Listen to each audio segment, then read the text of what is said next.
Fabrice Epelboin, est-ce que ça vous étonne, ces chiffres, finalement, de la majorité des Français qui pensent que les élites sont corrompues après avoir entendu ces révélations sur l'affaire Jeffrey Epstein? Ça date de bien avant. Le Cevipof fait ses études depuis maintenant une quinzaine d'années facilement, et on voit une lente dégradation. Effectivement, ça s'accélère parce que les scandales étant ce qu'ils sont, forcément, les Français réalisent que on leur cache bien des choses. Et quand on creuse un peu l'affaire Epstein, on s'aperçoit que c'est le fonctionnement quotidien des systèmes démocratiques. L'affaire du Safari Club est très intéressant là-dessus. Alors attendez, vous dites c'est le système quotidien, vraiment? Oui. Mais c'est d'une banalité. C'est-à-dire mêler pouvoir, sexe, agent, criminalité, pour vous c'est banal? C'est absolument banal. C'est-à-dire, dites-nous plus, parce que là, moi, excusez-moi, je connais pas de dirigeants politiques forcément qui sont mêlés dans tous les réseaux pédocriminels. Vous avez peut-être zappé des cours d'histoire dans votre école de journalisme, mais je veux bien que vous me les rappeliez alors. Dans les années 70, on a eu une affaire qui s'appelait la Commission Church aux États-Unis, qui a révélé les pratiques absolument abjectes de la CIA, infiltration de la presse, manipulation d'opinion publique, assassinat politique, ou encore la fameuse affaire MK-Ultra. Ça a donné un énorme scandale qui a verrouillé, le Sénat américain a verrouillé en 75 la possibilité de la CIA de faire des actions un peu déviantes.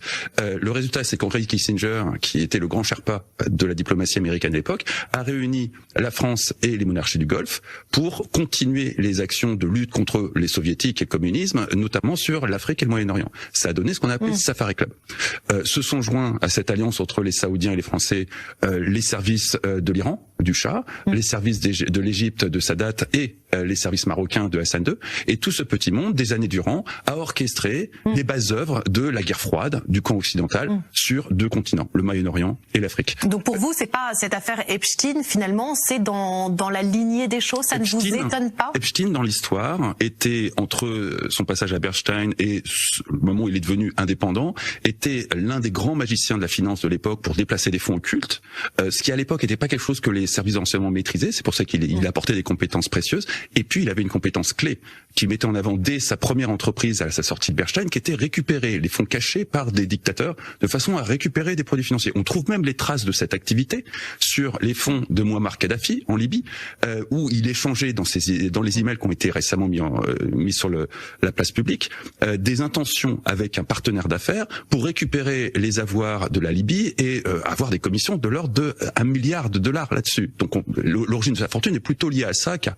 Donc vous arrivez à quelle conclusion, pardon? Que c'est comme ça que fonctionnent des démocraties. Alors, Aude Loriot, je vous vois depuis tout à l'heure effectivement être assez... À moins qu'on soit devenu blanc comme neige depuis cette époque. Alors on va écouter Aude Loriot vous répondre. Non mais c'est pas ça, mais c'est juste... Avant d'aller un tout petit peu plus loin, franchement, dites-moi ce que vous pensez de ce qu'il vient de balancer sur le fonctionnement de nos démocraties occidentales. Parce qu'effectivement, l'affaire Epstein, les dossiers Epstein, révèlent tout simplement le fonctionnement de nos démocratie. C'est de la corruption à gogo, c'est du sexe, c'est de l'argent, c'est du pouvoir, et tout ça évidemment dans les médias mainstream.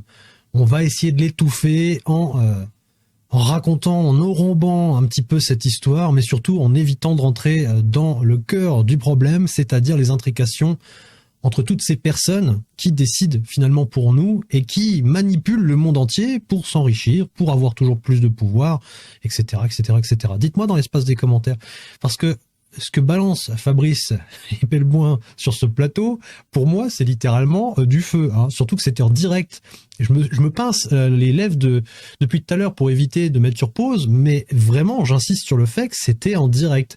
Je pense que le plateau devait être en panique totale. Parce qu'évidemment, leur but, c'est d'éviter d'alerter ou au moins d'attirer l'attention sur ce volet financier, intrication, corruption, etc. Alors là, Fabrice Epelboin, il a mis les pieds dedans et les deux. C'est magnifique.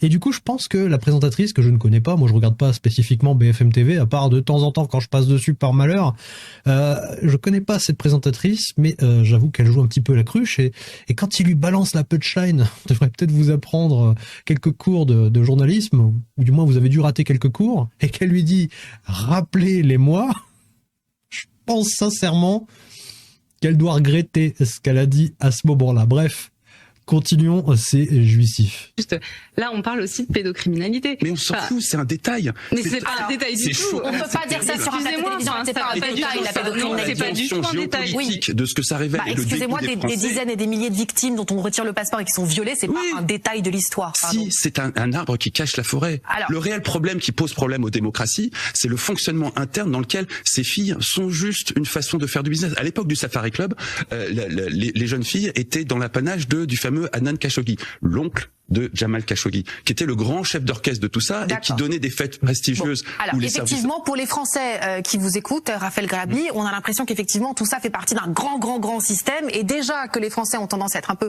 complotistes en ce moment. Mais c'est pas du complotisme, c'est documenté. Il y a une douzaine de bouquins qui parlent de ça, des bouquins écrits par des confrères à vous, comme Christine Ockrent dans les années 80, qui a recueilli les mémoires du patron des renseignements français de l'époque. Bon, alors on va laisser la parole à Raphaël Grabi. Vous pensez effectivement, Raphaël, que ce système ne date pas d'hier, finalement? C'est pas, enfin, je suis un peu gêné par ce qu'il vient d'être dit. C'est de l'histoire, Raphaël. Alors, c'est dans les livres d'histoire ce que je viens de dire. J'ai lu aussi, je me suis aussi documenté sur le sujet. Je pense comme tous autour de cette table. Au revoir. Éteignez la lumière.